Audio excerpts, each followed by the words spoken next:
प्रभु यीशु मसीह के सामर्थ्य नाम में आप सबको शलोम। आइए हम अपने बाइबलों को खोलें। मरकुस उसका पहला अध्याय 32, 33 और 34 वचन।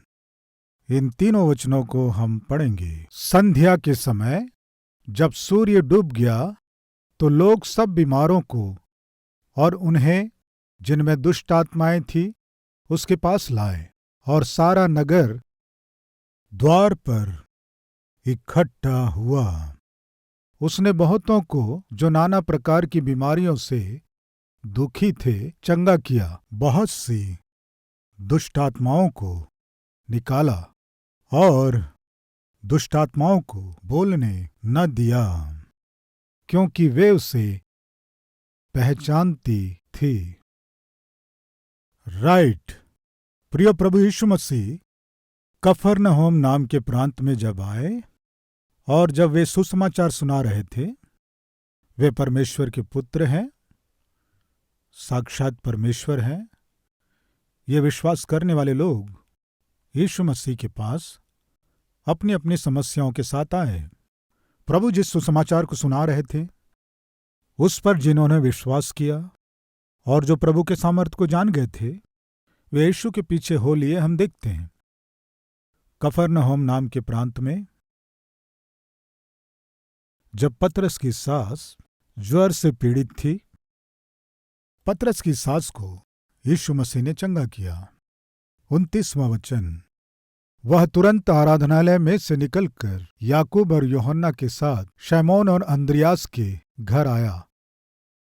शमौन की सास ज्वर से पीड़ित थी और उन्होंने तुरंत उसके विषय में उससे कहा। तब उसने पास जाकर उसका हाथ पकड़ के उसे उठाया और उसका ज्वर उतर गया और वह उसकी सेवा टहल करने लगी। प्रियो, इस बात को याद रखिए, कफरनहूम के विषय में आप बाइबल में जब भी पढ़ें, वो पतरस और अंद्रियास नाम के यीशु मसीह के चेलों का गांव है। वो समुद्र से लगा हुआ है। पतरस और अंद्रियास कफरनहूम के रहने वाले हैं, इसे ना भूलें। पतरस का भाई है अंद्रियास और याकूब का भाई यूहन्ना है। यूहन्ना और याकूब दोनों भाई हैं। पतरस और अंद्रियास भाई भाई हैं। और उसी समय यीशु मसीह की माँ मरियम और यूहन्ना की माँ, ये दोनों बहनें हैं, इस तरह बाइबल के विद्वान कहते हैं। यानी वास्तव में याकूब और यूहन्ना यीशु मसीह के मौसी के बच्चे हैं, मौसी के बच्चे हैं। हम सामान्यतः कजन्स बोलते हैं ना। याकूब और यूहन्ना यीशु मसीह के कजन्स हैं।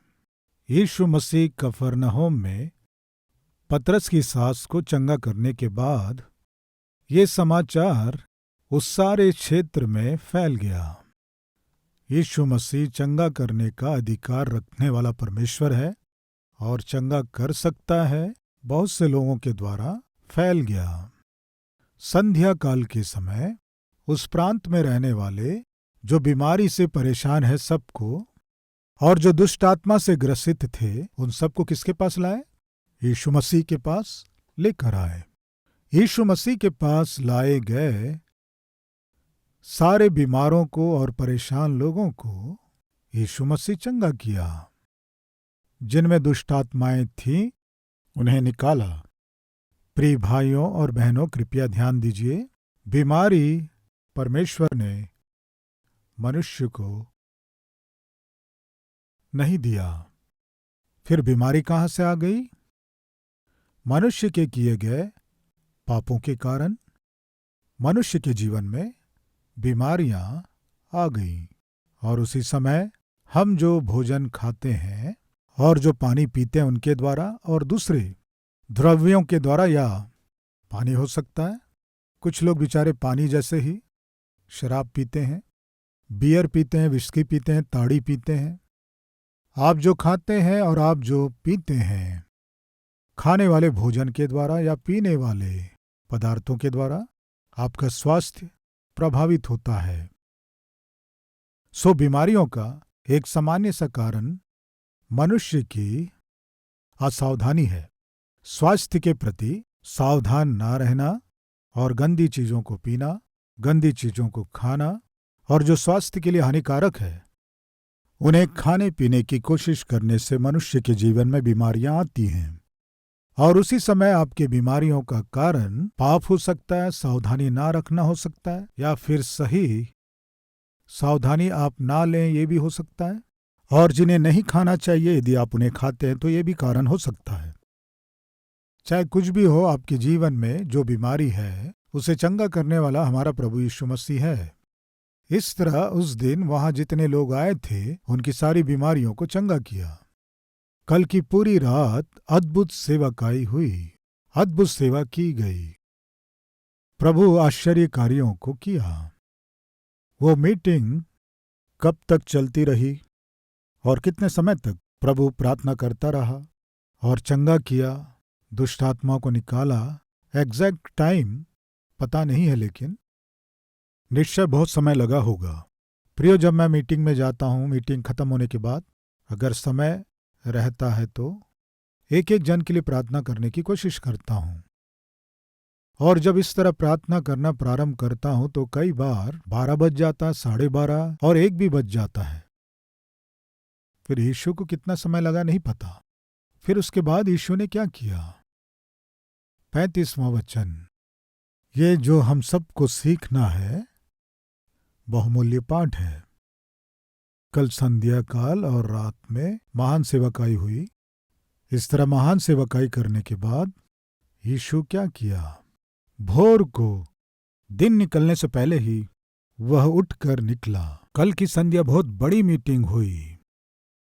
बहुत से लोग दुष्टात्मा से ग्रसित, बहुत से बीमार लोग यीशु के पास आए। एक को भी नहीं छोड़ा, सबको चंगा किया।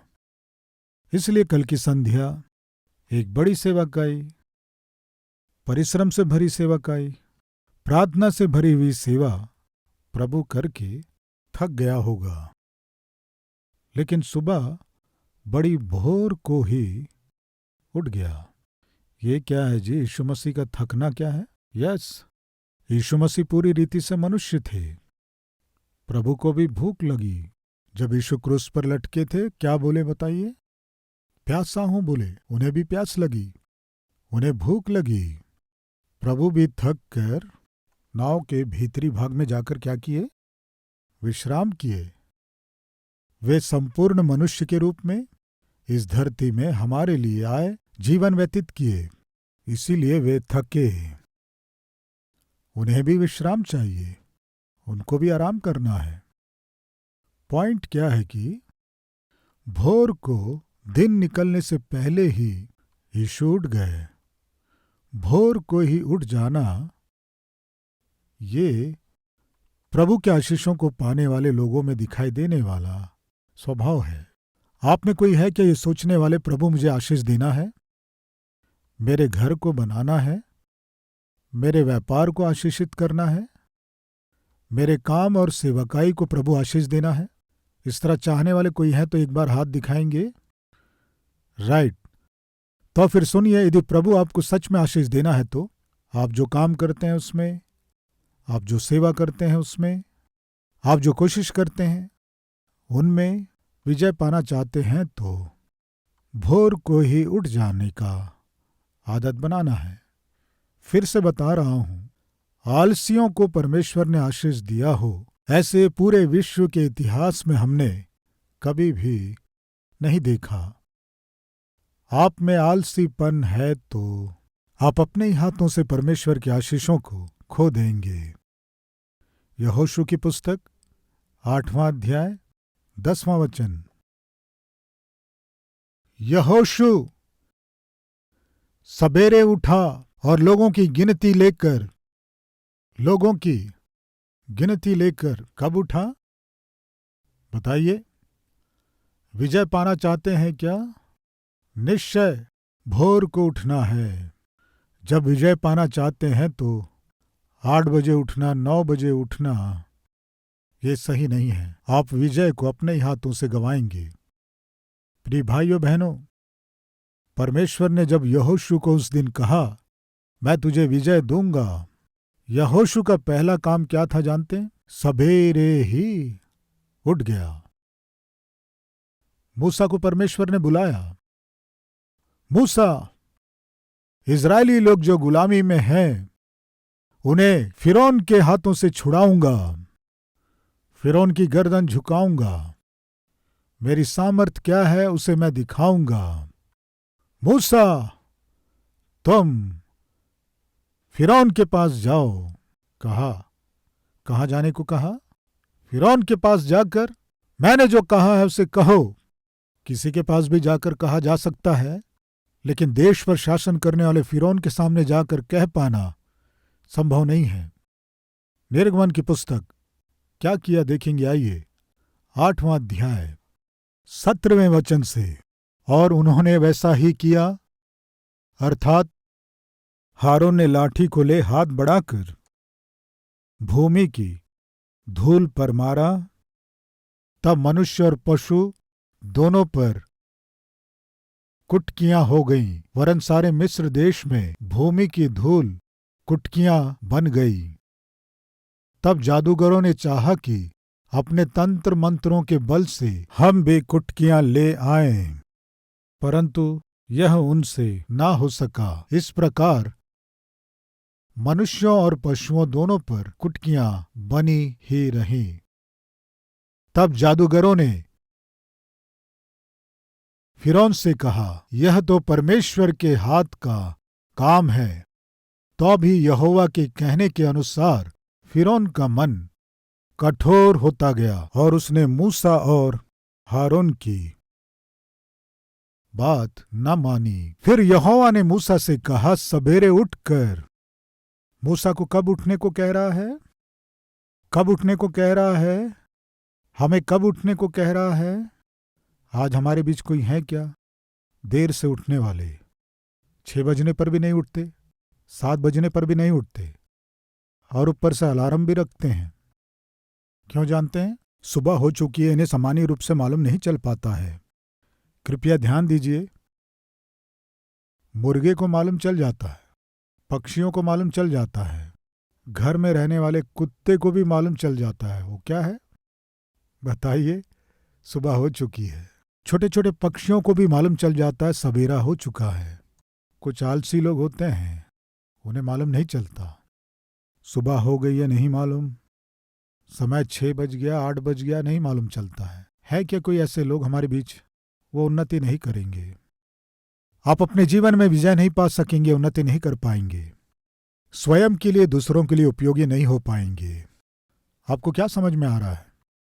यहोशू से परमेश्वर कह रहा है, पिछले समय तुम हार गए, ठीक है, लेकिन हार में ही तुम्हें पड़े रहने की आवश्यकता नहीं है।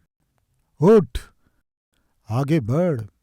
ये कहकर परमेश्वर यहोशू को हिम्मत देने से हिम्मत पाकर हिम्मत से आगे बढ़कर विजय पाना है सोचने वाला यहोशू क्या किया जानते? भोर को उठा विजय पाने के लिए। दूसरा, मूसा से परमेश्वर कह रहा है, मैं अपनी महिमा को और सामर्थ को फिरौन को दिखाऊंगा। तुम फिरौन का सामना करो। सामना करना है तो तुम्हें कब उठना है? सवेरे ही उठना है।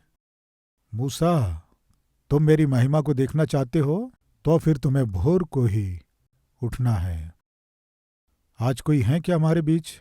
अपने जीवन में परमेश्वर की महिमा को देखना है, आपके परिवार में परमेश्वर की आशीष को देखना है, आपकी नौकरी में उन्नति को देखना है, आपके व्यापार में आशीष को देखना है, चाहने वाले कोई हैं? भोर को ही उठिए। तीसरा, उत्पत्ति 22वां अध्याय शुरू के 2 वचन। इन बातों के पश्चात ऐसा हुआ कि परमेश्वर ने अब्राहम से यह कहकर परीक्षा की, परमेश्वर जब मेरी और आपकी परीक्षा करता है, हम कितने निकम्मे हैं, बाहर प्रकट करना है, ये परमेश्वर का उद्देश्य नहीं है। हमारा विश्वास कितना मजबूत है, दुनिया को बताना है, ये सोचकर परमेश्वर परीक्षा करता है। अभी परमेश्वर अब्राहम की परीक्षा कर रहा है, परख रहा है। क्या कर रहा है? क्या लिखा है? हे अब्राहम, उसने कहा, देख मैं यहां हूं। उसने कहा, अपने पुत्र को अर्थात अपने इकलौते पुत्र इसहाक को, जिससे तू प्रेम रखता है, संग लेकर मोरियाह देश में चला जा और वहां उसको एक पहाड़ के ऊपर, जो मैं तुझे बताऊंगा, होम बलि करके चढ़ा। अतीत में जब भी परमेश्वर प्रकट हुआ, अपने किए गए प्रतिज्ञा को याद दिलाते हुए, कैसे परमेश्वर आशीष देने जा रहा है, कितना आशीष देने जा रहा है, अब्राहम को ये बताने के लिए परमेश्वर दर्शन देता था। अब्राहम, तेरे वंश को बढ़ाऊंगा, आकाश के तारों जितने तेरे वंश को मैं बढ़ाऊंगा, महान करूंगा। अब्राहम, अपने पुत्र का नाम इसहाक रखना। अब्राहम, आने वाले वर्ष इस समय तक तुम्हारे हाथ में एक पुत्र होगा। अब्राहम, मेरी उपस्थिति में चल और सिद्ध होता जा। मैं सर्वशक्तिमान ईश्वर हूं, मैं तुम्हें आशीष देने जा रहा हूं। जब भी परमेश्वर अब्राहम को दर्शन देता था या बात करता था, उसे बहुत हिम्मत देता था और उससे प्रतिज्ञा किया करता था। परमेश्वर अपने वाचा के अनुसार पुत्र दिया और उसका नाम इसहाक रखा गया। अभी इसहाक के जन्म लिए हुए लगभग 16 से 17 साल हो चुके। अब्राहम के जीवन में उसकी इच्छा पूरी हो गई। अद्भुत रूप से इसहाक अब्राहम के सामने जैतून के पौधे के समान बढ़ रहा था।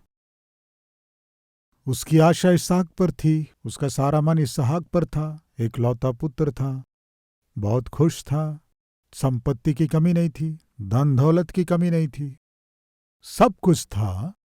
एक समय अब्राहम और सारा के जीवन में संतान नहीं थी। अभी उनके हाथ में एक सुंदर पुत्र है, उनके सामने बढ़ रहा था। जब खेल रहा था, कूद रहा था, बहुत खुश हुए। इतना काफी है प्रभु हमारे जीवन में। हमारे जीवन में जो कमी थी, उस कमी को आपने पूरा किया।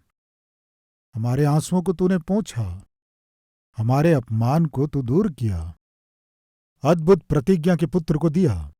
इससे अधिक हमें क्या चाहिए प्रभु?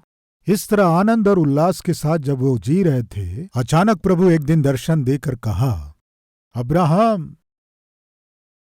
प्रियो, मैं सोचता हूं अब्राहम अपने पुत्र को जिस तरह वो प्रेम कर रहा था, उसे देखकर परमेश्वर को लगा होगा अब्राहम की परीक्षा करना है। कहीं अब्राहम पुत्र को देने वाले मुझसे अधिक प्रेम कर रहा है या मेरे दिए गए पुत्र से अधिक प्रेम कर रहा है? परीक्षा करूंगा।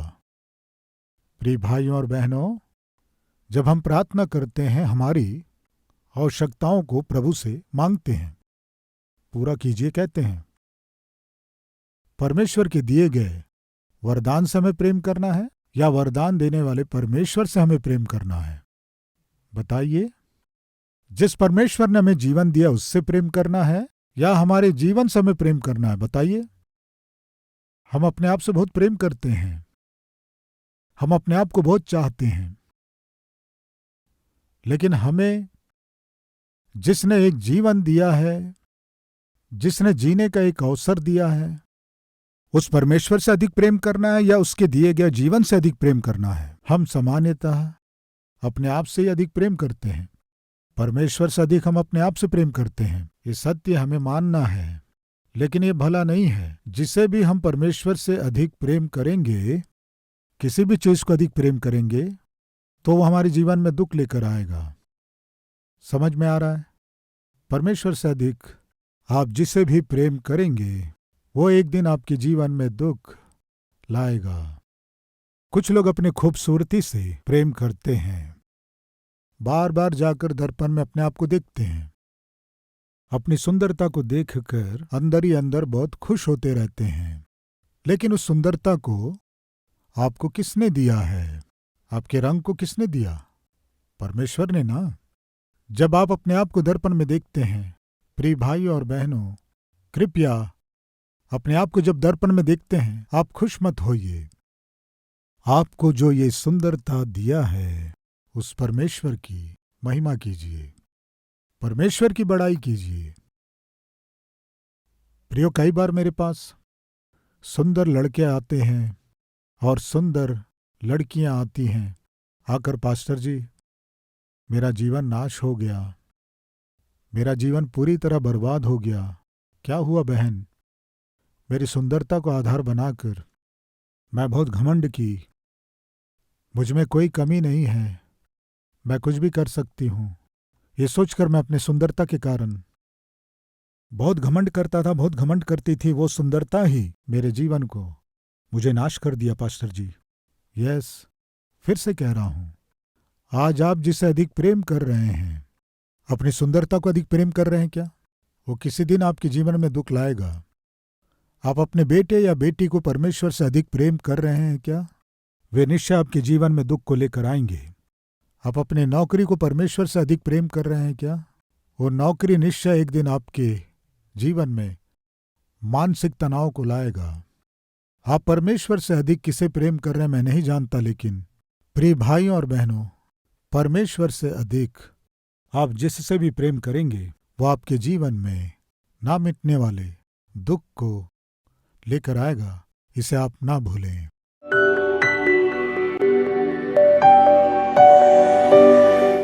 महान पवित्र प्रेमी परमेश्वर पिता, इस संसार में आपसे अधिक किसी से भी हमें प्रेम नहीं करना है। पिता, कुछ भी आपसे बढ़कर नहीं है।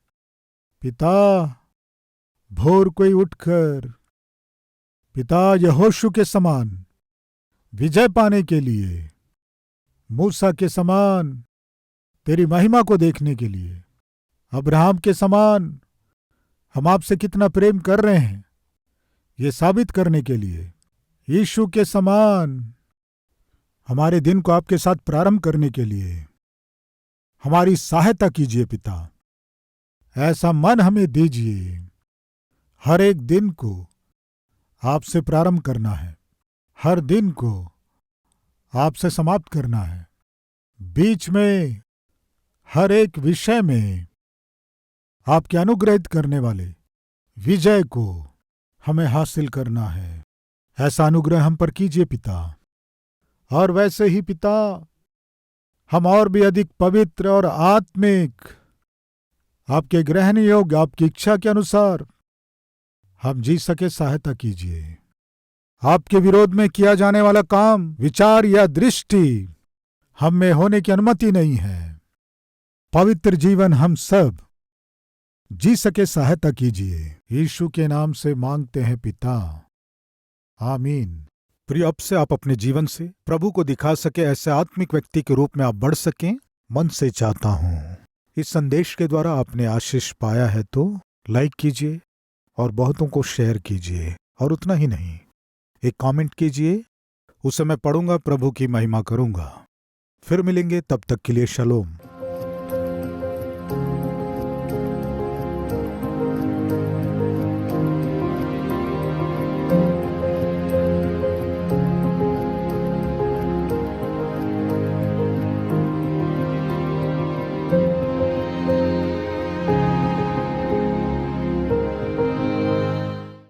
हमारा पता Calvary, post box number 30, Kukatpally, Hyderabad 72।